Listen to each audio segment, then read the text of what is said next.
اعوذ باللہ من الشیطان الرجیم بسم اللہ الرحمن الرحیم۔ سب تعریفیں اس ذات واجب کے لیے ہیں جو پوری کائنات کا خالق و مالک ہے،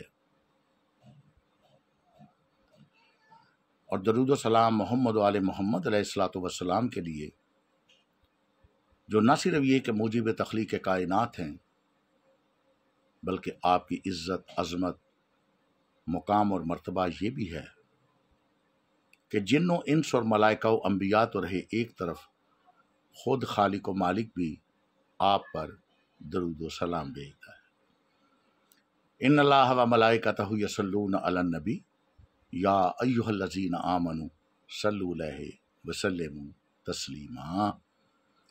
اللہم صلی علی محمد و آل محمد وعجل فرجہ۔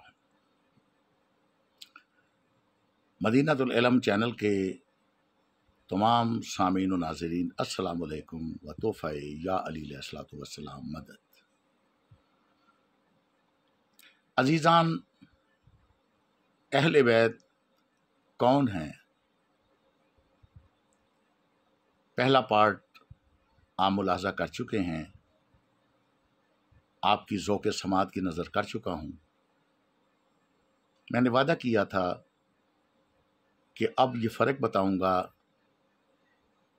کہ آل، اہل بیت علیہم السلام اور اہل اور امت میں وہ کیا فرق ہے کہ جس کسوٹی، معیار، پیمانے اور آلے پہ ناپ کے تول کے ہم یہ فیصلہ کر سکیں کہ اہل بیت کون ہیں اور اہل بیت کے غیر کون ہیں۔ تو انشاءاللہ آج کے اس سیکنڈ پارٹ میں انشاءاللہ ہم انہی پہ بات کریں گے۔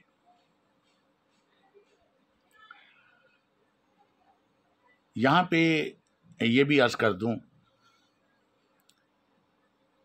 کہ جتنے بھی کلپ مجھ تک آتے ہیں مختلف غیر شیعہ افراد کے، میں یقین کیجئے 100% مومنین کرام سے یہ عرض کر رہا ہوں کہ تمام کلپس میں اگر شیعہ کتاب کا کوئی حوالہ ہوتا ہے تو یقین مانیں اس میں خیانت ہوتی ہے، فریب ہوتا ہے، عیاری و مکاری ہوتی ہے۔ لا تقربوا الصلاۃ کی طرح اس عبارت سے پہلے کے جملے اور آخر کے جملے، بلکہ درمیان میں سے کئی جملے مائنس کر کے، کاٹ کے، حذف کر کے اپنی من پسند عبارت کو لیا جاتا ہے۔ عزیزان، کل ہی میرے کچھ احباب نے ایک کلپ بھیجا جو کہ ہمارے ایک مقرر کے چیلنج کے جواب میں ایک غیر شیعہ، میں نام نہیں لوں گا، نیٹ پہ جو دیکھنے والے ہیں ان تک یہ بات پہنچ جائے گی اور وہ سمجھ جائیں گے کہ اس نے بھی یہی وتیرہ اختیار کیا کہ اپنے بڑوں کے طریقہ کار پہ عمل کرتے ہوئے، شیعہ کتاب سے ایک حوالہ دیتے ہوئے، ایک ریفرنس پیش کرتے ہوئے عیاری و مکاری و فریب کاری و دجلہ کاری سے کام لیا ہے۔ ہمارے ایک، پہلے میں اس کا جواب دے دوں پھر اپنے مطلب پہ آؤں، آج کے عنوان پہ آؤں۔ صرف بتانے کا مقصد یہ ہے کہ کس طرح مکتب تشیع کو بدنام کرنے کے لیے اور مکتب تشیع کے خلاف ایک فریب کاری اور خیانت سے کام لیتے ہوئے کس طرح قطر و بیمت کر کے عبارت سنا کے اپنے لوگوں کو گمراہ کیا جاتا ہے۔ اور وہ لوگ، جو لوگ اصل کتاب دیکھ لیں، اصل کتاب اور حوالہ پڑھ لیں، یقین کیجئے پھر وہ بھی ہمارے ساتھ مل کے ایسے لوگوں کو قرآنی تحفہ پیش کرتے ہیں۔ لعنت اللہ علی الکاذبین، جھوٹوں پہ اللہ کی لعنت ہے بے شمار۔ اب کتاب کا نام ہے کشف الغمہ، جو میرے تک کلپ آیا، اور علامہ محمد فتح اربلی اس کے مؤلف ہیں۔ شیعہ کتاب ہے، بہت پرانی کتاب ہے۔ اس پہ سے ایک روایت پیش کی جاتی ہے اور بڑے تمطراق سے اور کتاب اٹھا کے یہ بیان کیا جاتا ہے مکتب تشیع سے مخاطب ہو کر کے، دیکھو آپ کے معصوم امام نے جب ان سے یہ سوال کیا گیا کہ مولا یہ فرمائیے کہ تلوار کے دستے پہ چاندی کا پانی چڑھانا کیسا ہے، چڑھانا چاہیے یا نہیں چڑھانا چاہیے؟ تو امام محمد باقر علیہ الصلوۃ والسلام فرماتے ہیں ہاں کوئی مذائقہ نہیں ہے، چڑھا لو، کیونکہ خلیفہ اول نے ایسا کیا ہوا تھا۔ اور امام محمد باقر علیہ الصلوۃ والسلام کی زبان سے صدیق اکبر کا لاحقہ بھی ساتھ لگوایا گیا۔ سائل نے پوچھا کہ مولا آپ صدیق اکبر فرما رہے ہیں؟ تو معصوم فرماتے ہیں تین دفعہ یہ جملہ فرمایا، ہاں وہ صدیق اکبر ہے، صدیق اکبر ہے، صدیق اکبر ہے۔ اور اگر کوئی اسے صدیق اکبر نہ مانے تو اللہ دین و آخرت میں، دنیا و آخرت میں اس کی صداقت کی گواہی نہ دے۔ یہ روایت پیش کی اور بڑے بغلے بجا رہے ہیں، خوشی کے ساتھ اظہار کر رہے ہیں، دیکھیں ہم نے مکتب تشیع کی کتاب سے کتنا بڑا حوالہ دے دیا۔ لیکن آج اس روایت سے نقاب کشائی کرتے ہوئے، اس کے جھوٹ کا پردہ چاک کرتے ہوئے، اس کی خیانت کا جواب دیتے ہوئے، اس کی فریب کاری اور دجلہ کاری کو عیاں کرتے ہوئے، اور اسے یہ ثابت کرنے کے لیے کہ تم نہیں 1400 سال سے آپ کے بڑے بھی شیعہ کتابوں سے ایسی روایتیں اپنی فریب کاریوں کی وجہ سے دیتے ہوئے پکڑے جاتے ہیں۔ اور یہ کوئی نئے سوال نہیں ہے، 1400 سال سے آپ سوال کر رہے ہو، آپ کا کوئی بھی سوال ہمارے لیے نیا نہیں ہے، اور ہم جواب دیتے چلے آ رہے ہیں، اور قیامت تک انشاءاللہ محبان محمد و اہل بیت محمد علیہ الصلوۃ والسلام جواب دیتے رہیں گے۔ ہمارا یہ چینل کیونکہ دفاعی چینل ہے، ہم کسی کو چھیڑتے نہیں، کسی کی تضحیک نہیں کرتے، کسی کی شان میں گستاخی نہیں کرتے، لیکن اگر کوئی خیانت کی جائے اس خیانت کا پردہ چاک کرنا ہمارا حق ہے، کیونکہ ہمارے مکتب تشیع کا کوئی نوجوان، کوئی بھی فرد ابہام اور شکوک و شبہات کا شکار نہ ہو۔ آئیے پردہ چاک کرتے ہیں۔ بالکل کشف الغمہ شیعہ کتاب ہے، علامہ محمد فتح اربلی صاحب ایک شیعہ مؤلف ہیں، یہ روایت بھی کتاب میں موجود ہے، مگر افسوس صد افسوس کہ اس روایت کو لکھنے سے پہلے جو ایک جملہ نقل ہے، بیان کرنے والا اسے شیر مادر سمجھ کر پی گیا، اس جملے کو کھا گیا۔ لیکن پاک پروردگار نے بھی ارشاد فرمایا لعنت اللہ علی الخائنین، خیانت کرنے والوں پہ مجھ اللہ کی لعنت ہے۔ لعنت اللہ علی الکاذبین، جھوٹوں پہ مجھ اللہ کی لعنت ہے۔ لعنت اللہ علی الظالمین، جو ظلم کرتے ہیں ان پہ بھی میری لعنت ہے۔ آئیے ان کی عیاری و مکاری کا پردہ چاک کرتے ہیں۔ وہ پہلا جملہ کیا ہے جس سے اس کی ساری جو گفتگو کی بلڈنگ ہے وہ ریت کے گھروندے کی طرح مسمار ہو جائے گی، صرف ایک جملے سے۔ مؤلف کتاب یہ روایت لکھتے ہوئے روایت سے پہلے یہ نقل کرتے ہیں، کیا جملہ؟ کہ یہ روایت جو میں نقل کر رہا ہوں یہ متعصب سنی عالم ابن جوزی کی کتاب صفوات الصفوا سے نقل کی جا رہی ہے۔ لیکن بیان کرنے والے نے یہ جملہ نہیں بتایا، یہ سنی روایت ہے، شیعہ کتاب میں اس کو نقل کیا گیا ہے اس کی تردید کرنے کے لیے، اس کا جواب دینے کے لیے۔ افسوس صد افسوس، ہوئے کس درجہ فقیہان حرم بے توفیق، خود بدلتے نہیں قرآن کو بدل دیتے ہیں۔ اور شاعر مشرق کو کیا خوب کہنا پڑا کہ الفاظ و معنی میں تفاوت نہیں ہے، لیکن ملا کی اذاں اور ہے، مجاہد کی اذاں اور ہے۔ تو یہ چونکہ کل میرے پاس کلپ آیا، میرے کچھ احباب نے بھیجا، تو میں نے اپنی گفتگو کو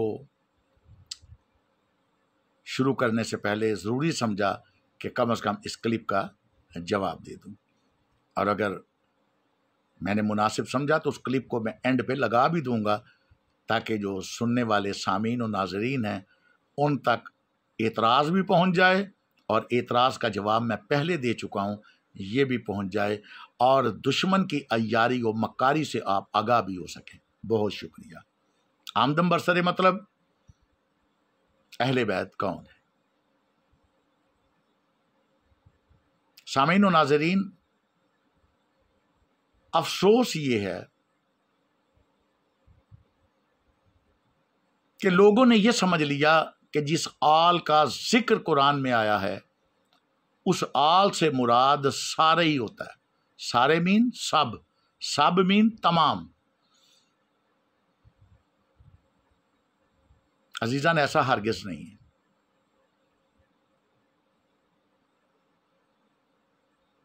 کیونکہ وہ آل جس کا مطلب سارے، سب یا تمام ہوتا ہے نا، وہ معاف کرنا انگلش والا آل ہوتا ہے ALL آل، جس کا مطلب سارے۔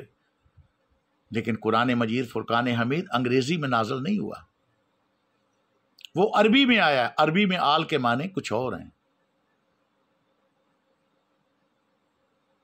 اس کی میننگ کچھ اور ہے، اس کا مفہوم کچھ اور ہے۔ آئیے میں ترتیب سے اس کے جوابات پیش کروں۔ نمبر 1، اگر آل کا مطلب سب، سارے یا تمام ہوتا تو محافل و مجالس میں اذان سے پہلے مسجد کے سپیکروں سے ایک آواز بلند ہوتی ہے، اللہم صلی علی محمد وعلی آلہ واصحابہ وازواجہ، اور اس سے آگے۔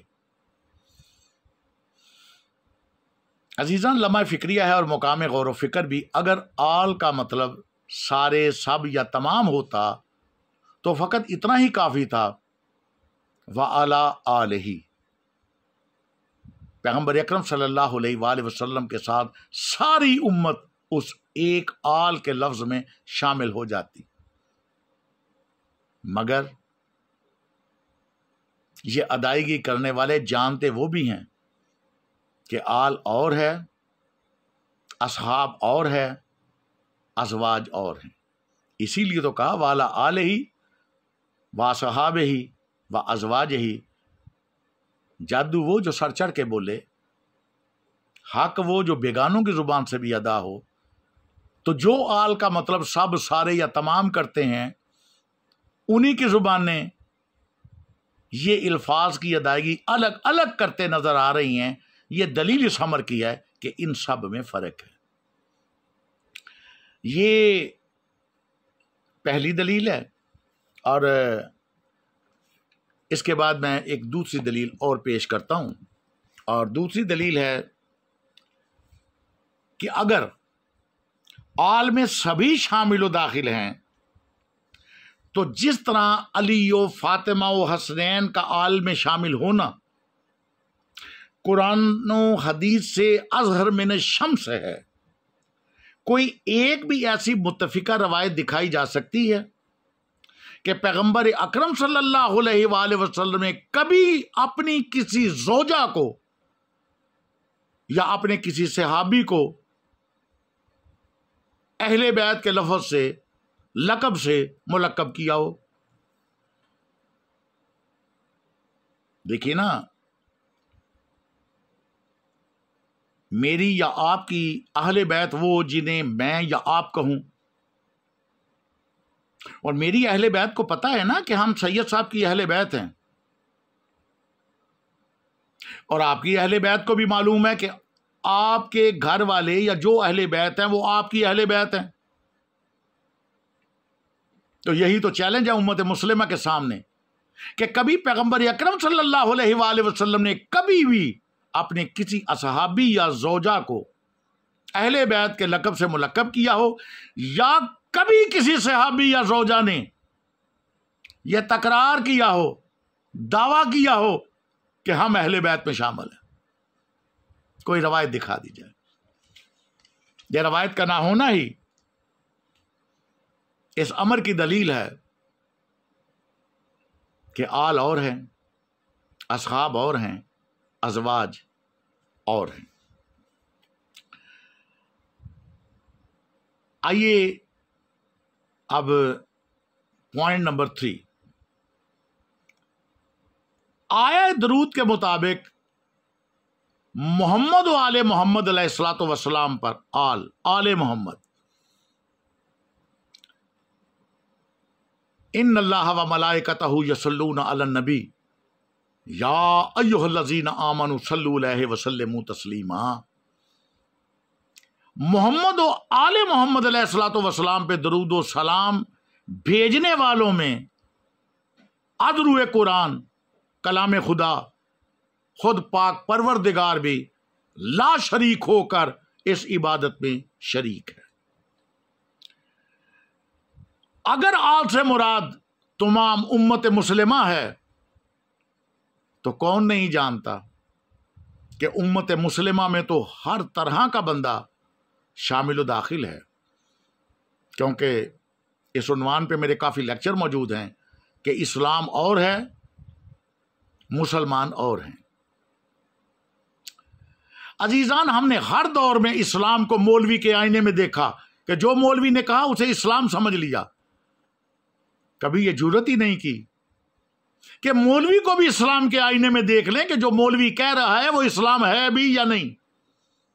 یہ ہے 73 فرقے بننے کی وجہ کہ ہم نے اسلام کو مقدم نہیں رکھا، ہم نے ملا کو مقدم رکھا، اور پیچھے ایس امام دے اللہ اکبر کا نعرہ لگا کے جو بھی جس نے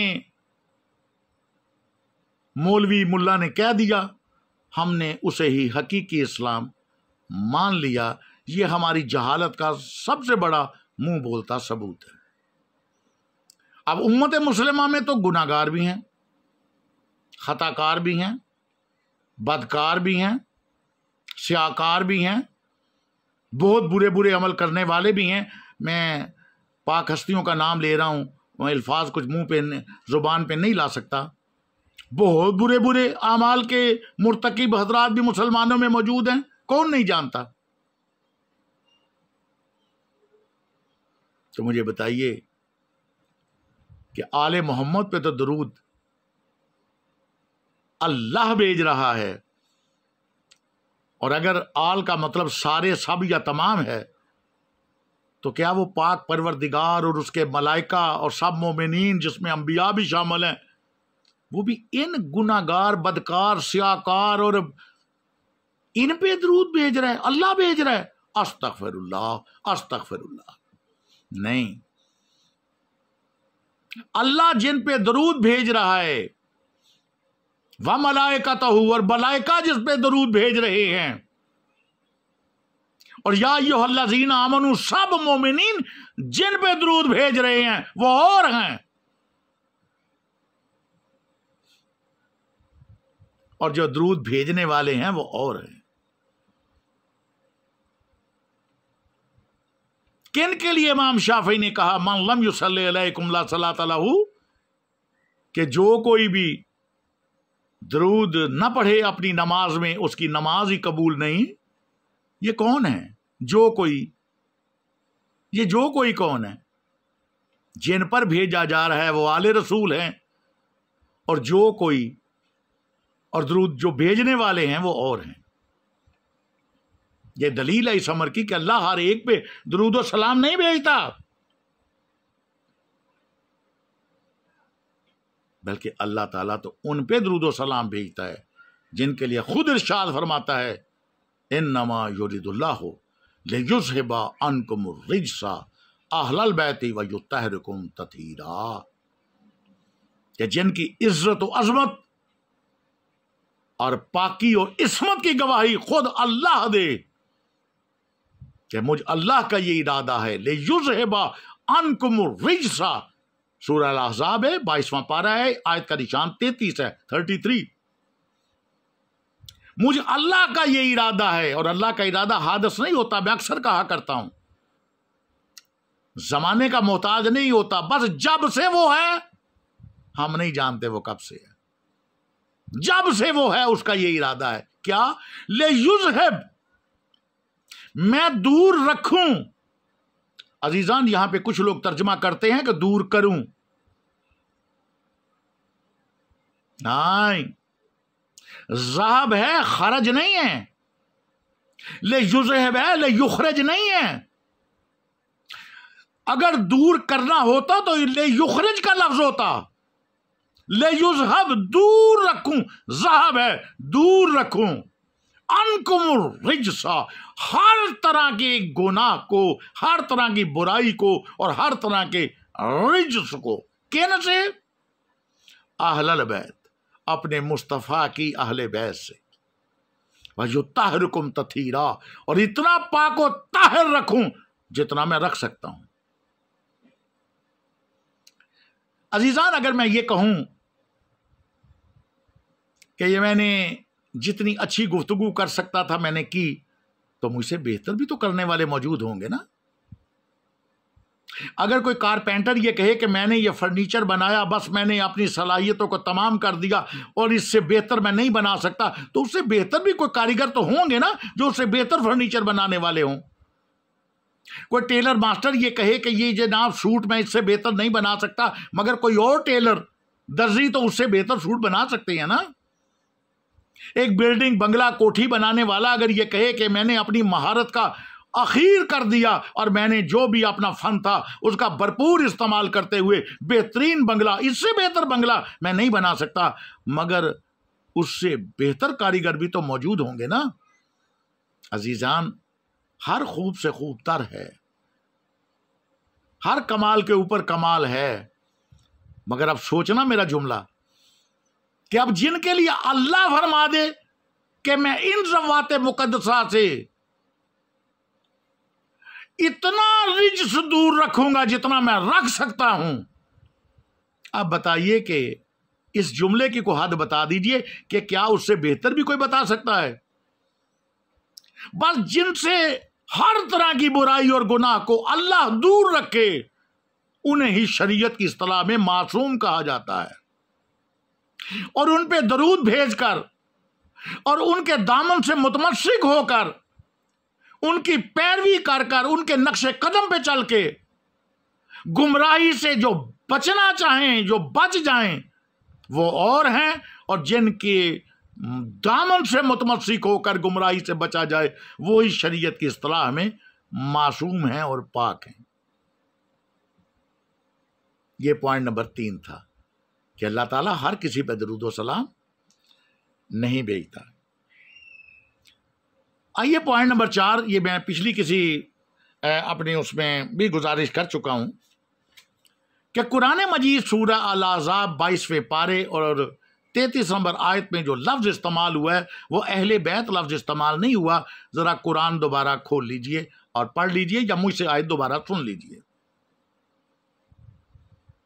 اللہ ارشاد فرماتا ہے انما یرید اللہ لیذھب عنکم الرجس اہل البیت ویطہرکم تطہیرا۔ لفظ اہل بیت نہیں ہے، غور کیا آپ نے؟ اہل البیت ہے۔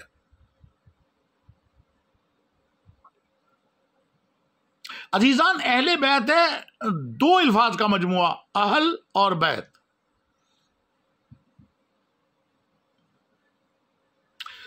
اور اہل البیت ہے 3 الفاظ کا مجموعہ، اہل، ال اور بیت، یعنی اہل بیت کے درمیان میں الف لام اضافی ہے۔ میں تمام امت مسلمہ کے دانشور، مفتیان، علماء کرام، ان سے ایک سوال پوچھتا ہوں، میں تو طالب علم ہوں، مجھے ذرا یہ جواب تو دے دیجئے کہ یہ الم لام کی تخصیص کیوں ہے؟ یہ اہل بیت کے درمیان الف لام کیوں لگایا گیا؟ شاید کوئی اپنی ناگزیر وجوہات کی بنا پہ جواب دینا پسند نہ فرمائے، مجھ سے سن لیجئے، الف لام عربی گرامر میں جس لفظ کے ساتھ لگے اسے عام نہیں رہنے دیتا، خاص کر دیتا ہے، دائرہ عمومیت سے نکل کے دائرہ خصوصیت میں داخل ہو جاتا ہے۔ ایک دو مثال دے دوں۔ کتاب، یہ آپ کے بچوں کے سکول کی کتاب بھی ہو سکتی ہے، یہ کوئی حدیث کی کتاب بھی ہو سکتی ہے، بخاری، مسلم، ترمذی، نسائی، ابن ماجہ، ابی داؤد، سیاہ ستہ کی بھی کوئی کتاب ہو سکتی ہے، اصول کافی، مانلا یاذ الفقیہ، آل استبصار، تہذیب، کتب اربعہ میں سے بھی کوئی کتاب ہو سکتی ہے، کالج یونیورسٹی کی کوئی انگلش، جیومیٹری، الجبرا، اسلامیات یا کوئی اور وہ کتاب بھی ہو سکتی ہے، کتاب، کوئی بھی کتاب۔ لیکن اگر الف لام لگ جائے گا الکتاب، اب شریعت کی اصطلاح میں الکتاب فقط قرآن مجید کو ہی یہ شرف حاصل ہے کہ الکتاب، ذالک الکتاب، الکتاب، یہ فقط قرآن مجید فرقان حمید ہے، یہ الف لام نے تخصیص کی۔ شاید سامعین و ناظرین ابھی صحیح نہ سمجھ سکے ہوں، میں ایک اور لفظ لاتا ہوں، یوم۔ یوم کا مطلب ہے دن، یہ جو ایام ہیں، منڈے، ٹیوزڈے، ویڈنسڈے، تھرسڈے، یہ جو دن ہیں، سوموار، منگلوار، بدھوار، یہ ایام جو ہیں، یوم کا مطلب، یوم کی جمع ایام، اور یوم کا مطلب دن۔ لیکن اگر الف لام لگ جائے گا الیوم، اب یہ ایک خاص دن بن جائے گا، کوئی خاص دن، نہ اس سے پہلا دن شمار ہوگا نہ اس سے اگلا دن شمار ہوگا، بلکہ وہی دن جس دن کوئی وقوع سر انجام پایا ہے یا جدھر اشارہ ہے، الف لام کی تخصیص یہ ہے کہ فقط وہی دن شمار ہوگا۔ اور قرآن مجید سے اس کی اگر وضاحت لینا ہو تو سن لیجئے، اللہ نے بھی الف لام کے ساتھ یوم، الیوم فرمایا، الیوم اکملت لکم دینکم واتممت علیکم نعمتی ورضیت لکم الاسلام دینا، آج کا دن۔ یہ سال کے بقایا 364 دن شمار نہیں ہوں گے، اللہ کے کلام کے مطابق الیوم یہ 18 ذی الحج کا دن ہے، یوم غدیر خم کا دن ہے، پیغمبر اکرم صلی اللہ علیہ وآلہ وسلم کے آخری خطبے کا دن ہے، یہ من کنت مولاہ فہذا علی مولا کے اعلان کا دن ہے، یا ایھا الرسول بلغ ما قرآن کی آیت کے نزول کا دن ہے، اور الیوم اکملت لکم دینکم واتممت علیکم نعمتی ورضیت لکم الاسلام دینا قرآنی حکم کے اعلان کا دن ہے کہ من کنت مولا پہ یہ دین کامل ہوا، الیوم۔ تو اسی طرح آمدم برسر مطلب لفظ اہل بیت نہیں ہے، اہل البیت، اور اہل البیت یہ تخصیص ہو گئی ہے کہ الف لام کے ساتھ خاص گھر والے۔ اسی لیے پیغمبر اکرم صلی اللہ علیہ وآلہ وسلم نے خاص ایک گھر میں چھت کے نیچے یمنی چادر کی ایک چھت بنا دی، اور اس کے نیچے ان خاص افراد کو جمع کیا اور فرمایا اللہم ہؤلاء اہل البیت، اے اللہ فقط یہ ہیں میرے اہل بیت، یہ خاص ذوات مقدسہ، بس یہی ہیں میرے اہل البیت۔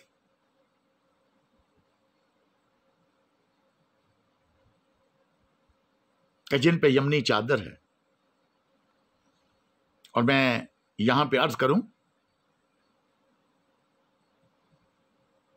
ازواج تو مختلف تھیں، توجہ رہی، ایک نقطہ دینا چاہ رہا ہوں، ان کے حجرے بھی الگ الگ تھے، ان کی باریاں بھی الگ الگ تھیں، ان کی تعداد بھی 9 سے زائد تھی، صحاح ستہ کے مطابق ان کی باریاں مقرر تھی، ڈیز مقرر تھے، اور پیغمبر اکرم صلی اللہ علیہ وآلہ وسلم نے ہر ایک کے لیے مختلف ایام مقرر فرمائے ہوئے تھے، ان کی تعداد مختلف ادوار میں مختلف رہی ہے۔ ایسی صورتحال میں عزیزان اگر ازواج بھی آیت تطہیر میں شامل ہوتی تو آیت میں اہل بیت کی بجائے اہل البیوت کا لفظ آتا، لیکن نہیں، ایک گھر، اہل البیوت کا لفظ نہیں ہے قرآن مجید میں، بس ایک نگاہ پہ ٹھہرا ہے فیصلہ دل کا۔ اہل البیوت آتا تو ہم سوچتے کہ شاید یہ نبی کی ساری بیویوں کے حجرے مراد ہیں، گھر مراد ہیں، لیکن ایک مخصوص گھر میں یمنی چادر کی مخصوص چھت کے نیچے ذوات مقدسہ کو بلا کر بٹھا کر پھر فرمایا اللہم ہؤلاء اہل البیت، اے اللہ فقط یہ ہیں میری اہل البیت۔ اہل البیت فرمایا، اہل البیوت نہیں فرمایا۔ لیکن امیر المومنین مولا کائنات جناب خاتون جنت صلوات اللہ علیہ امام حسن حسین علیہ الصلوۃ والسلام کا ایک ہی گھر میں، اور پھر گھر میں ایک طاہر و اطہر چادر کے نیچے جمع ہونا، یہ تو فریقین کی کتب سے، روایات سے، احادیث سے ثابت و واضح ہے، سب اتفاق کرتے ہیں۔ سوائے کے محرقہ میں موجود ہے، علامہ ابن حجر مکی نے لکھا، ارحج المطالب میں علامہ عبید اللہ امرصری نے لکھا، شاہ ولی اللہ محدث دہلوی اپنی ازالت الخفا میں درج کرتے ہیں، تفسیر قرآن پاک کی تفسیر در المنصور امام جلال السیوطی مکتبہ ضیاء القرآن لاہور اور کراچی سے شائع شدہ اس میں موجود، تفسیر ابن کثیر میں موجود، تفسیر مزری میں موجود، سب کتابوں میں موجود۔ اہل بیت ہے، اہل البیوت نہیں ہے، تو اہل بیت کا ہونا ہی اس چیز کی دلیل ہے کہ اس میں نبیوں کی بیویوں کا کوئی عمل دخل نہیں ہے۔ اور تفسیر در منصور مکتبہ ضیاء القرآن لاہور اور کراچی، اور ترجمہ پیر محمد کرم شاہ الحضری، اشاعت 2010 اور جلد نمبر 6 صفحہ نمبر 638 اور سطر نمبر 8 سے بحوالہ دیگر مستند اور معتبر کتب مکتب تسنن، یہ حضرت ابن عباس سے یہ روایت درج ہے کہ حضرت عمر کا یہ قول درج ہے کہ قرآن کے سورہ تحریم میں پروردگار نے، سورہ تحریم 28واں پارہ، حوالہ دے چکا ہوں تفسیر در منصور جلال السیوطی کا، تو حضرت عمر یہ اقرار کرتے ہیں، کیا کرتے ہیں کہ جن ازواج کے بارے میں کہا کہ ان کے دل ٹہرے ہو گئے ہیں، بس انہیں چاہیے کہ وہ توبہ کریں، ان سے مراد خلیفہ اول کی بیٹی حضرت عائشہ رضی اللہ تعالی عنہ اور ان کی اپنی بیٹی جناب حفصہ بنت عمر، یہ خود باپ اپنی بیٹی کے بارے میں اور حضرت ام المومنین حضرت عائشہ کے بارے میں یہ قول درج کرتے ہیں کہ وَقَدْ سَغَتَ قُلُوبُكُمَا، یہ جو نبی کی بیویوں کے دل ٹہرے، یہ جو آیت نازل ہوئی ہے نا، اس سے مراد 2 ام المومنین ہیں، یہ حضرت عمر اقرار کرتے ہیں، تفسیر در منصور میں حوالہ صفحہ 70 بھی میں بتا چکا ہوں۔ اور اسی کتاب کے صفحہ 635 پر قرآن پاک کے ترجمہ و تفسیر میں ہے کہ انہی ازواج سے خطاب کیا گیا کہ بہتر ہے توبہ کر لو۔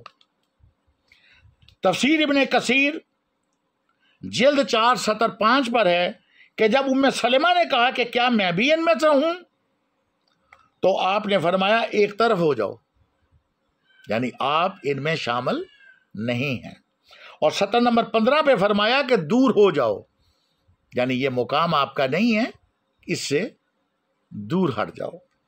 جبکہ قرآن پاک کے سورہ احزاب میں ازواج رسول کو تحدید موجود ہے اور وعید سزا ہے، توبہ کرنے کی تاکید ہے، تنبیہ موجود ہے، 2 گنا عذاب کی بات ہے۔ اور نیز یہ ازواج دوسرے گھروں سے آئی ہوئی تھیں، کوئی قبطی تھی، کوئی یہودی رہ چکی تھی، کوئی کافر و مشرکہ رہ چکی تھی، ان میں طہارت کاملہ اور عصمت کہاں سے آتی بھلا؟ ہاں، وہ کلمہ پڑھ کے مسلمان ہوئیں، وہ کلمہ پڑھ کے اسلام کے کسی مدارج پہ فائز ہوئیں، پیغمبر اکرم صلی اللہ علیہ وآلہ وسلم کی زوجیت میں آئیں، سب کچھ ٹھیک ہے، لیکن وہ عصمت لِیُذْهِبَ عَنْکُمُ الرِّجْسَ أَهْلَ الْبَیْتِ وَیُطَہِّرَکُمْ تَطْہِیرًا، پاک پروردگار کا اعلان کہ اہل بیت سے ہر طرح کے رجس کو دور رکھا، ان میں شامل نہیں ہو سکتی، کیونکہ زندگی کا ایک لمحہ بھی اگر کسی نے کفر کیا ہو، شرک کیا ہو، لات و منات و حبل و عزا کے سامنے ٹیک چکا ہو اپنا سر، مسلمان تو ہو سکتا ہے، کلمہ تو پڑھ سکتا ہے، نبی کے قرب تو حاصل کر سکتا ہے، مگر آیت تطہیر میں شامل نہیں ہو سکتا۔ اور جو آیت تطہیر میں شامل ہے انہی پہ اللہ پاک کا درود و سلام ہے۔ اس لیے یہ ازواج اہل بیت پہ شامل نہیں ہو سکتی، فہرست ازواج میں شامل ہو سکتی ہے، لیکن اہل بیت کی لسٹ میں شامل نہیں ہو سکتی۔ آئیے اب ایک چھٹا پوائنٹ لے لیجئے۔ حدیث ثقلین میں جہاں نبی پاک صلی اللہ علیہ وآلہ وسلم نے فرمایا انی تارکن فیکم الثقلین کتاب اللہ و اطرتی اہل البیت، اہل البیت کے ساتھ لفظ اطرت کہا، اور لفظ اطرت یہ بتاتا ہے کہ اس سے مراد سب، سارے یا تمام نہیں ہیں، بلکہ اطرت کے معنی ہے خون، جز، منیت، ٹکڑے۔ اہل بیت میں فقط وہ شامل ہیں جو پیغمبر کا خون ہے، جو رسالت مآب صلی اللہ علیہ وآلہ وسلم کے جز ہیں، جو منیت کی منزل پہ ہیں، جو ٹکڑے ہیں۔ الفاطمہ تو بضعۃ منی، فاطمہ تو میرا ٹکڑا ہے۔ یا علی انت منی وانا منکا واہوا ولی کل مومن بعدی، پہلی حدیث بخاری میں ہے، یہ دوسری ترمذی شریف میں ہے۔ علی مجھ سے ہے، میں علی سے ہوں۔ حسنین و منی وانا من الحسنین، فریقین کی کتابیں بری ہوئی ہیں، حسن حسین مجھ سے ہیں۔ یہ منیت کی منزل ہے جو اہل بیت کے لیے ضروری ہے، خون کا ہونا ضروری ہے، ٹکڑے ہونا ضروری ہے، اور جز ہونا ضروری ہے۔ اور بر صغیر پاک و ہند میں شیعہ دشمنی میں جو اردو زبان میں پہلی کتاب لکھی گئی جس کا نام تحفہ اثنا عشریہ ہے، شاہ عبد العزیز محدث دہلوی صاحب جس کا کتاب کا جواب ابقات الانوار کے ساتھ آ چکا ہوا ہے، موجود ہے ترجمہ 3 جلدوں میں، مومنین سے گزارش ہے کہ اسے ضرور پڑھیں۔ تو شاہ عبد العزیز محدث دہلوی صاحب اپنی کتاب تحفہ اثنا عشریہ کے صفحہ نمبر 258 پر فرماتے ہیں کہ حدیث ثقلین کتاب اللہ و اہل البیت کا انکار کرنے والا گمراہ بھی ہے اور دین اسلام سے خارج بھی ہے۔ میں نے پہلے کہا تھا نا کہ جادو وہ جو سر چڑھ کے بولے، کہاں گے وہ مسلمان جو کہتے ہیں جی کتاب و اہل بیت نہیں، کتاب و سنت ہے۔ کتاب و سنت ضعیف ایک حدیث ہے جو موطا امام مالک میں درج ہے، اور کتاب و اہل بیت تو مسلم شریف میں درج ہے۔ یہ کیسے مسلمان ہیں؟ کہتے ہیں بخاری مسلم سیاہ ستہ میں سے کوئی روایت حدیث دکھائیں، اور جب کتاب و اہل بیت مسلم شریف میں موجود ہے تو مسلم شریف کو بھی چھوڑ دیا اور کسی ایک غیر معروف کتاب کو لے لیا۔ یہ ہے جیسا دیس ویسا بیس۔ اس کے باوجود آل اطہار سے اپنے سینوں میں بغض رکھنے والے، اہل بیت سے بغض و عناد اور عداوت و دشمنی کے حامل حضرات اگر کتاب و اہل بیت کی بجائے پھر بھی کتاب و سنت فرمائیں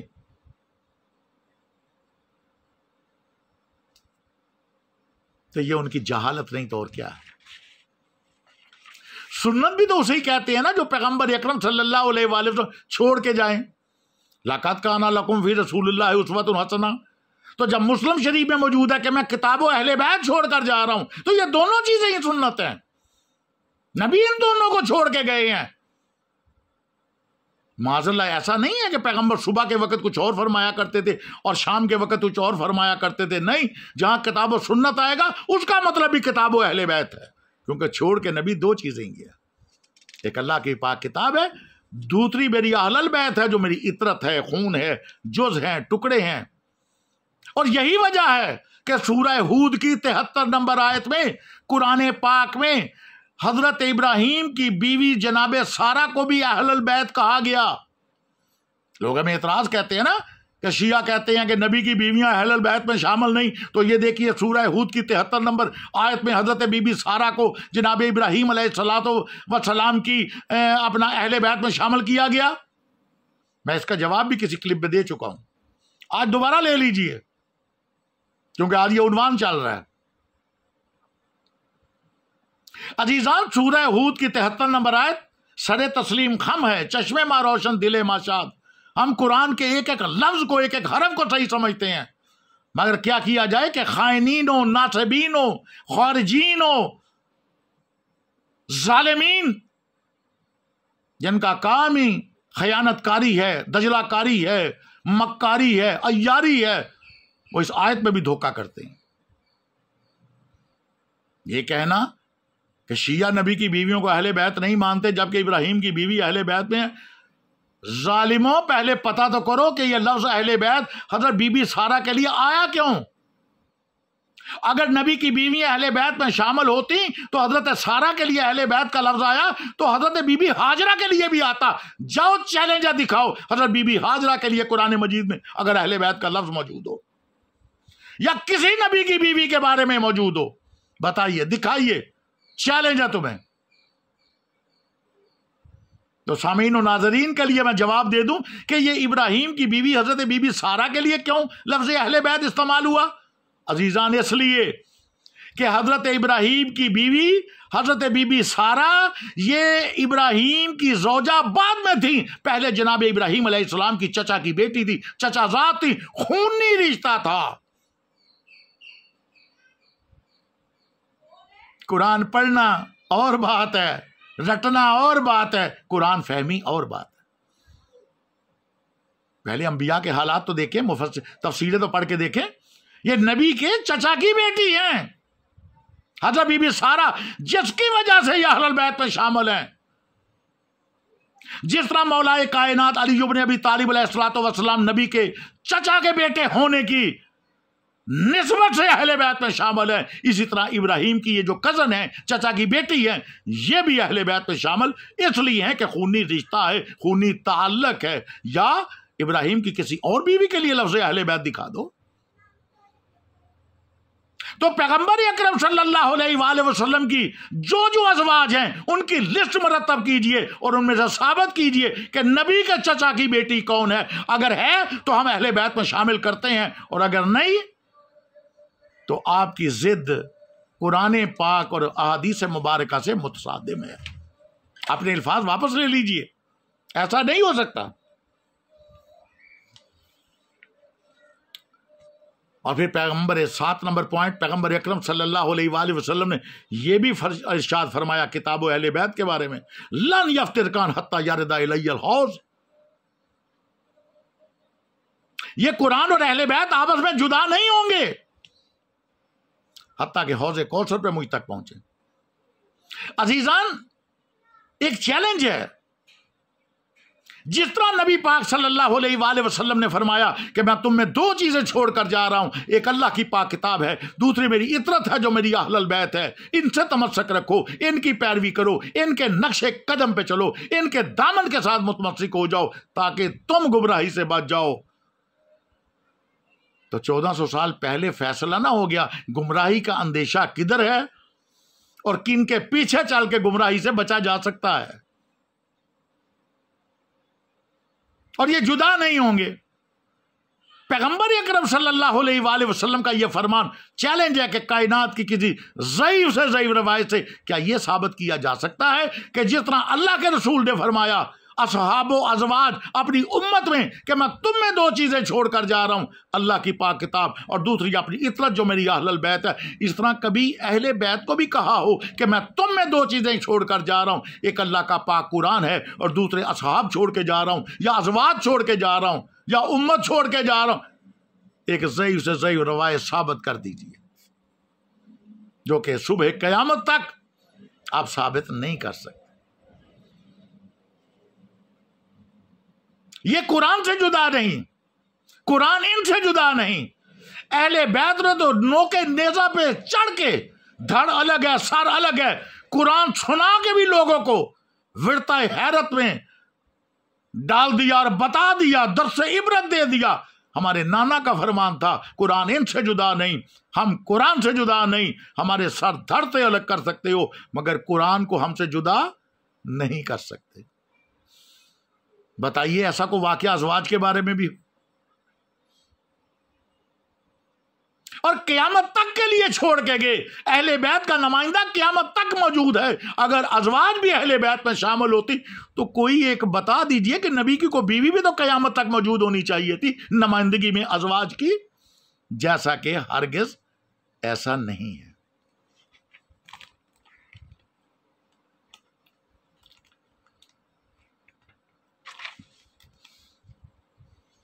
آئیے ابن ماجہ شریف، ترجمہ علامہ عبد الحکیم خان فرید بک سٹال لاہور، اشاعت اول ایڈیشن 1983، جلد دوم، باب نمبر 387، حدیث نمبر 907، صفحہ نمبر 263 اور سطر 15۔ اگر آل کا مطلب، اہل بیت کا مطلب سب سارے یا تمام ہے تو اس پہ یہ حدیث لکھی ہے کہ حضور نبی پاک صلی اللہ علیہ وآلہ وسلم عید الاضحیٰ پر دو الگ الگ قربانیاں دیتے تھے۔ اب یہ سیاستہ کی کتاب ہے، میں تو شیعہ کسی کتاب کا حوالہ نہیں دے رہا۔ لوگ ہماری کتابوں کی روایتوں میں خیانت کرتے ہیں، آپ دیکھ لیجئے، میں اگر کوئی خیانت کروں تو مجرم ہوں، میں پوری سنا رہا ہوں۔ سچوں کو ماننے والے ہیں، سچی بات کہیں گے۔ دروغ گورا حافظہ نہ باسے، جھوٹے کا حافظہ نہیں ہوتا اور سچ کو کوئی پرواہ نہیں ہوتی۔ حضور نبی پاک صلی اللہ علیہ وآلہ وسلم عید الاضحیٰ، بڑی عید، عید قربان، اس میں دو قربانیاں دیا کرتے تھے، ایک امت کی طرف سے، ایک آل کی طرف سے۔ اس سے کیا معلوم ہوا؟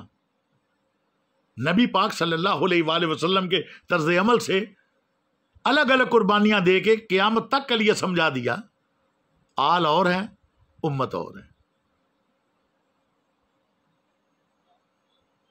گزارشات یہ صاحبان علم و فہم کے لیے ہیں اور صاحبان انصاف سے انصاف کے طلبگار ہیں۔ ہماری معروضات پہ غور کیجئے، لمحہ فکریہ بھی ہے اور مقام غور و فکر بھی۔ اور اگر تمام اصحاب و ازواج ہی آل میں شامل ہیں، اہل بیت میں شامل ہیں، تو باقی باتیں تو الگ رہیں۔ ایک بات بڑی سخت ہے، وہ ایک جگہ بحث ہو گئی تو مولانا صاحب یہی کہنے لگے کہ جناب آل دا مطلب سارے ہی، تو میں نے بھی مذاقاً ایک جملہ کہہ دیا لیکن ہے حقیقت۔ میں نے کہا جی مولوی صاحب ساری کائنات آل بن جائے، آپ نہ بننا۔ کہتا جی سید صاحب وہ کیوں؟ میں نے کہا اس لیے کہ آل پہ صدقہ حرام ہے۔ کیا کیا جائے؟ کسی دوست نے واقعہ سنایا تھا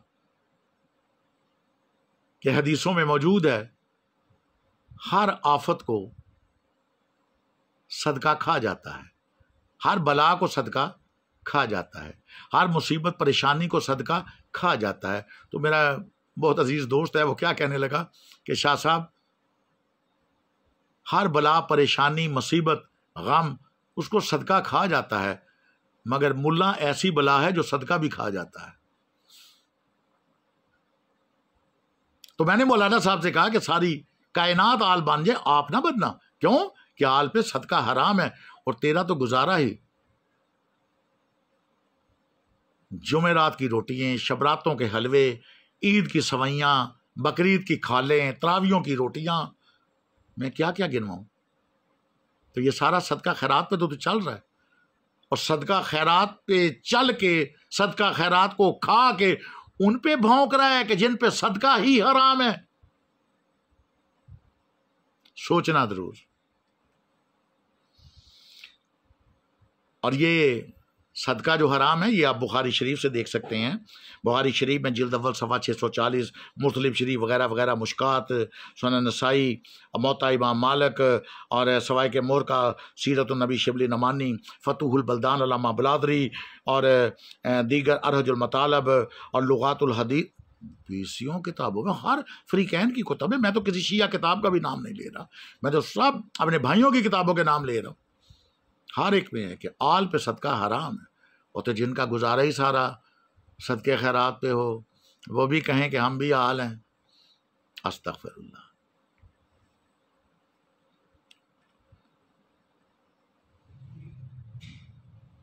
بہت زیادہ حوالہ جات ہیں، لیکن جب میں وقت دیکھتا ہوں تو وقت کے دامن میں اصل میں اتنی گنجائش نہیں ہوتی، بس چند ایک باتیں کہہ کے ختم کر دوں۔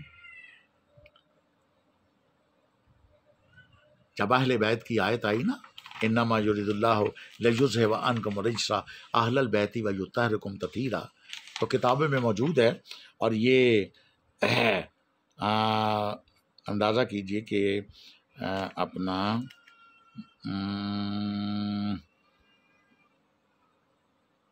ترمذی شریف میں بھی موجود ہے، تفسیر مزری، تفسیر ابن کثیر، لغات الحدیث اور دیگر ساری تفسیروں میں موجود ہے۔ ٹھیک ہے، کیا کہ جب یہ آیت تطہیر نازل ہوئی نا تو پیغمبر اکرم صلی اللہ علیہ وآلہ وسلم کا معمول بن گیا کہ دروازہ جناب مولائے کائنات اور بی بی خاتون جنت صلوات اللہ علیہا پہ کھڑے ہو کر آیت تطہیر کی تلاوت فرماتے نبی پاک صلی اللہ علیہ وآلہ وسلم، انما یرید اللہ لیذھب عنکم الرجس اہل البیت ویطہرکم تطہیرا، پھر اجازت لے کر اندر داخل ہوا کرتے تھے۔ یہ پیغمبر صلی اللہ علیہ وآلہ وسلم نے ایک معمول بنا لیا، روٹین بنا لی کہ ہر روز دروازہ سیدہ و مولائے کائنات آیت تطہیر کی تلاوت کرتے اور پھر اجازت لے کر اندر داخل ہوتے۔ امت مسلمہ سے سوال ہے کہ اگر نبی کی بیویاں بھی اہل بیت میں شامل ہیں، کوئی ایک جھوٹی سے جھوٹی روایت دکھا دو کہ پیغمبر نے کبھی کسی نبی کی بیوی کے حجرے کے باہر بھی کھڑے ہو کر دہلیز پہ آیت تطہیر تلاوت کی ہو اور پھر اندر داخل ہوئے۔ ایسا ہرگز نہیں ملے گا۔ عقل مند کے لیے اشارہ نہیں، ہم تو اشارے دے رہے ہیں، کافی تو اشارہ ہوتا ہے، مگر ہم تو جمع کی صورت میں اشارے دے رہے ہیں۔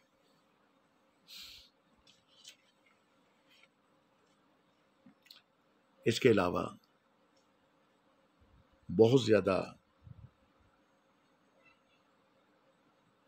جتنی باتیں بھی پیش کی گئی ہیں، ماحصل یہ ہے کہ پروردگار کسی گناہ گار و خطا کار اور عیب دار فرد پہ درود نہیں بھیج سکتا، نہ ہی معصوم ملائکہ اور مومنین کو حکم دے سکتا ہے کہ ان پر درود و سلام بھیجیں۔ اب پوری دنیا کے لیے مقام غور و فکر ہے، لمحہ فکریہ بھی ہے کہ جن سے مودت کے لیے اللہ رسول نے فرمایا، جن کی شان میں آیا مباہلہ آیت تطہیر نازل ہوئیں، انہیں پہچانے کہ وہ کون ہے۔ پاک پروردگار حدیث قصہ میں یہی تو ارشاد فرماتا ہے کہ یہ میں آسمانوں کا شامیانہ بھی نہ لگاتا، یہ زمین کے فرش بھی نہ بچھاتا، یہ دریاؤں میں موجوں کی روانی بھی عطا نہ کرتا، یہ سورج چاند ستاروں کو ذو فشانی بھی نہ دیتا، یہ شجر و حجر و قلم کچھ خلق نہ کرتا اگر یہ ذوات مقدسہ نہ ہوتی، جن کے لیے کائنات بنی، جن کے لیے اس نے ارشاد فرمایا اپنے کلام مجید فرقان حمید میں، کہ یا ایھا الذین آمنوا اتقوا اللہ وکونوا مع الصادقین، جنہیں جماعت صادقین کے لقب سے ملقب کیا، اور کاذبین کے مقابلے پہ ان صادقین کو بھیج کے بتا بھی دیا کہ میری نگاہ میں سچے کون ہیں۔ فَقُلْ تَعَالُوا نَدْعُ أَبْنَاءَنَا وَأَبْنَاءَكُمْ وَنِسَاءَنَا وَنِسَاءَكُمْ وَأَنفُسَنَا وَأَنفُسَكُمْ ثُمَّ نَبْتَهِلْ فَنَجْعَلْ لَعْنَةَ اللَّهِ عَلَى الْكَاذِبِينَ۔ یہ جو کاذبین کے مقابلے میں صادقین گئے، سامعین و ناظرین اپنے علماء سے پوچھ لیجئے، کتابیں پڑھ لیجئے، یہ کون تھے؟ اب جن کو اللہ سچا قرار دے رہا ہے، دیکھیے یہاں پہ ایک نقطہ آ گیا ذہن میں۔ دنیا میں تو ہم نے مشاہدہ کیا ہے کہ نام ہوتا ہے علم دین، اور وہ جاہل ہوتا ہے انگوٹھا بھی صحیح طریقے سے، یعنی تھمب کا نشان بھی صحیح طریقے سے نہیں لگا سکتا، ایک آنکھ سے اندھا ہوتا ہے یک چشمے گل، مگر نام ہوتا ہے اس کا روشن دین، پڑلے درجے کا گناہ گار ہوتا ہے، نام ہوتا ہے اس کو محمد صدیق۔ یہ مشاہداتی باتیں ہیں نا۔ اب دنیا میں ماں باپ ہوں، حلقہ احباب ہو، رشتہ دار ہوں یا ساتھی ہوں، وہ کسی کا نام رکھ دیں، ضروری نہیں کہ وہ خوبی اس میں ہو، مگر جن کے لیے اللہ فرما دے کہ یہ شجاع ہیں، پھر ان سے بڑا شجاع کوئی نہیں۔ یہ صادقین ہیں، پھر ان سے بڑے صادق کوئی نہیں۔ یہ کرارن غیر فرار ہیں، پھر ان سے بڑا میدان میں ثابت قدم کوئی نہیں۔ جن کی شان میں سورہ دار کی آیات نازل ہوں، ان سے بڑا سخی کوئی نہیں۔ جن کی شان میں آیت ولایت آ جائے، ان سے بڑا ولی کوئی نہیں۔ جنہیں اللہ یہ فرما دے یا ایھا الذین آمنوا اتقوا اللہ وابتغوا الیہ الوسیلہ، پھر خالق اور مخلوق کے درمیان ان سے بڑا وسیلہ کوئی نہیں۔ قرآن میں تو جا بجا ان کی صفات، قرآن نے نام نہیں بتائے، ان کا کردار پیش کیا ہے۔ وہ ایسے ہوں گے، وہ ایسے ہوں گے، کیوں کہ نام رکھ لینا تو بڑا آسان ہے۔ کوئی کرکٹ کا ہیرو ہے، کوئی ہاکی کا چیمپئن ہے، کوئی کبڈی کا ماسٹر ہے، کوئی جوڈو کراٹے کا فن جاننے والا ہے، کوئی لیڈر ہے، کوئی بادشاہ ہے، کوئی نام تو کوئی بھی اپنے بچے کا رکھ سکتا ہے۔ ہزاروں لاکھوں بچے ایک وقت میں ماؤں کی گودوں میں پل رہے ہوتے ہیں، تو نام تو رکھا جا سکتا ہے، لیکن ہاکی کا لیڈر بننا، کرکٹ ٹیم کا کیپٹن بننا، کسی ملک کا بادشاہ بننا، یہ کردار ہے۔ اسی لیے اللہ تعالیٰ نے پورے قرآن مجید، بس آخری چند جملے، پورے قرآن مجید فرقان حمید میں شخصیت پرستی کا حکم نہیں دیا، بلکہ کردار پرستی کا حکم دیا۔ حضرت آدم کے دو بیٹے ہیں، دونوں پسران آدم ہیں، حضرت حابیل بھی ہیں اور قابیل بھی ہیں، بیٹے دونوں آدم کے ہیں، لیکن پتہ ہے ایک پہ لعنت کیوں کرتے ہیں اور ایک پہ رحمت کیوں بھیجتے ہیں؟ قابیل پہ لعنت ہے، حابیل پہ رحمت ہے، کیوں؟ اگر نسبت رشتہ داری ہوتی تو پھر تو دونوں کا احترام ہوتا۔ آج یہ کہنا فلاں کی نبی سے یہ نسبت، فلاں کی نبی سے یہ نسبت، اور بابا چچا سے بڑی بھی کوئی نسبت ہے؟ ابو لہب چچا تھا نا، جواب دیجئے۔ اللہ قرآن میں ارشاد فرما رہا ہے تبت یدا ابی لہب و تب، اس مردود کے دونوں ہاتھ ٹوٹ جائیں۔ تو اللہ نے نسبت کا خیال ہی نہیں کیا، لیکن جس کا کردار بلند تھا اس کے لیے متعلق فرما رہا ہے الم یجد کا یتیما فآویٰ، میرا نبی تو یتیم تھا، ہم نے تجھے پناہ دی۔ اشرف علی تھانوی قرآن مجید کے ترجمے کے حاشیے پہ غیر شیعہ محدث المترجم یہ لکھتا ہے کہ اس پناہ خداوندی سے مراد پناہ ابو طالب ہے۔ ابو طالب کے فعل کو اللہ نے اپنا فعل قرار دے کے پوری کائنات تک انسانیت کو لیے یہی سبق دیا کہ میں شخصیت کو نہیں دیکھتا، میں کردار کو پسند کرتا ہوں۔ آپ ازواج کی بات کرتے ہو، قرآن مجید میں پڑھ لیجئے، حضرت نوح و لوط کی بیویاں، ان کا ٹھکانہ کیا ہے؟ اگر نسبت ہوتی، نبی کی بیوی ہونا بڑا مقام ہے، مگر اگر کوئی اس کا پاس رکھے تو حضرت نوح و لوط کی بیویاں، قرآن پڑھ لیجئے، ان کا ٹھکانہ کیا ہے؟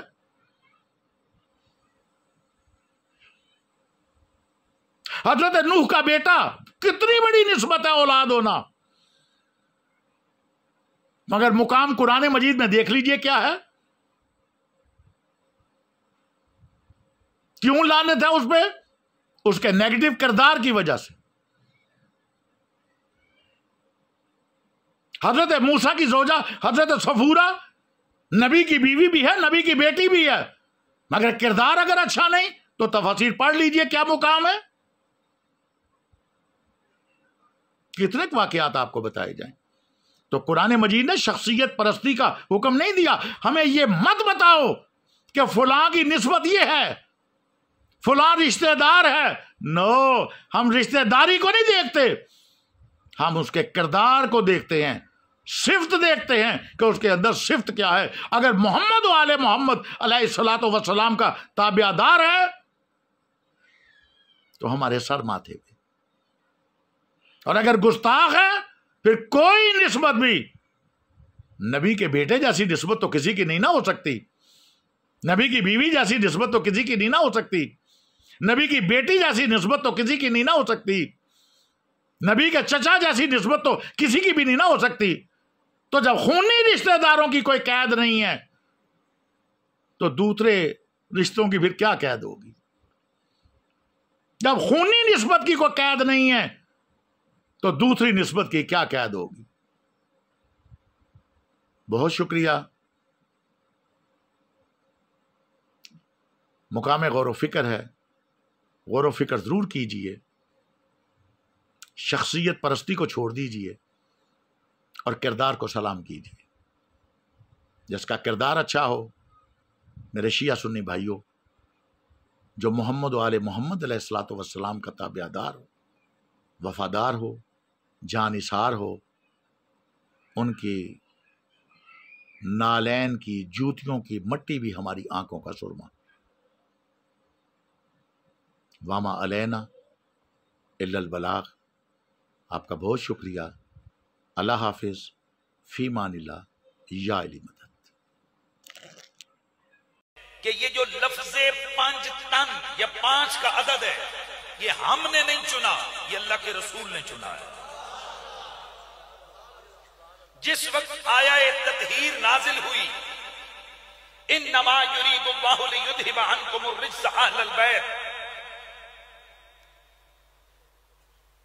ویطہرکم تطہیرا، جب یہ آیہ تطہیر اس کو کہتے ہیں، یہ نازل ہوئی تو اللہ کے نبی کی بیوی، ہم مومنوں کی ماں سیدہ ام سلمہ، اور ہم مومنوں کی دوسری ماں سیدہ عائشہ صدیقہ اور حضرت سیدنا ابو سعید الخدری رضی اللہ تعالیٰ عنہ، یہ ہستیاں روایت کرتی ہیں، اور یہ حدیث مسلم میں موجود، یہ حدیث ترمذی شریف میں موجود، یہ حدیث نسائی میں موجود، یہ حدیث مبارکہ ابن ماجہ میں موجود، یہ حدیث مبارکہ المستدرک للحاکم میں موجود، یہ حدیث مبارکہ یہ معجم الطبرانی اوسط اور کبیر میں موجود، اور یہ حدیث مبارکہ یہ مسند رویانی میں موجود۔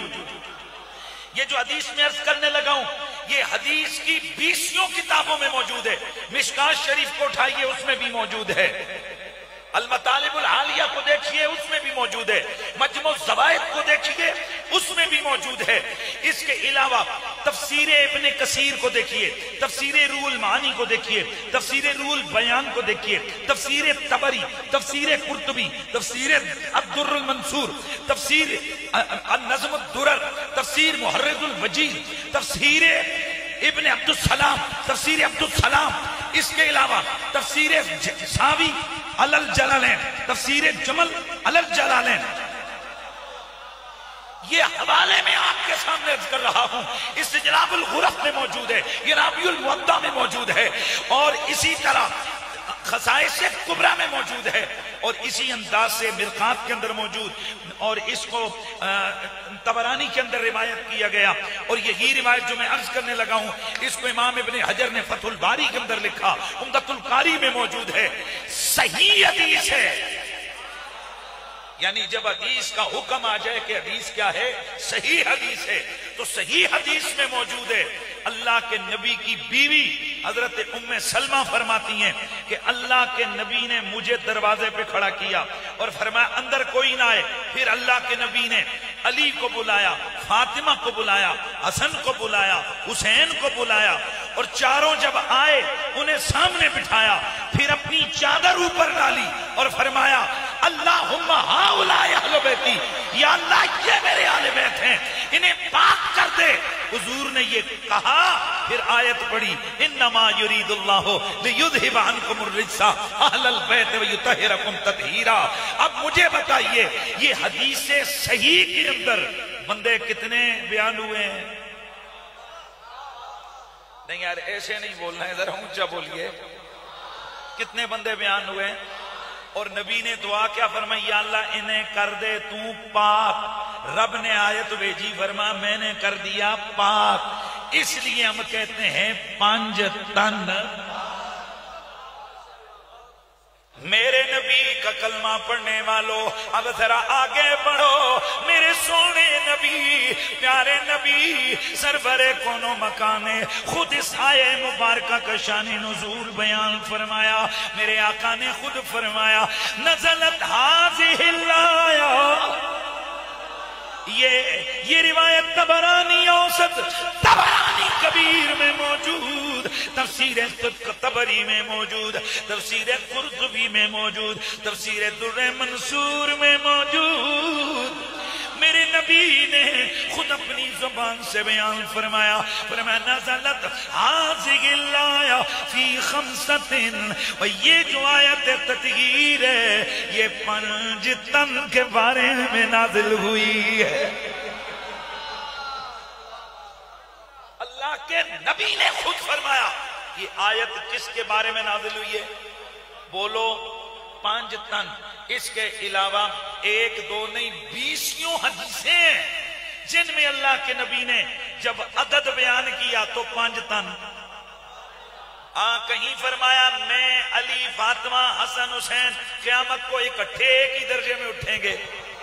کہیں میرے نبی نے فرمایا اما ترضیٰ یا فاطمہ، فاطمہ اس بات پہ تو راضی نہیں ہے کہ قیامت کو میں جاؤں تو ساتھ تو ہو تو تیرا شور علی ہو، علی ہو تو اس کے بچے بھی ساتھ ہو، حسن بھی ہو حسین بھی ہو۔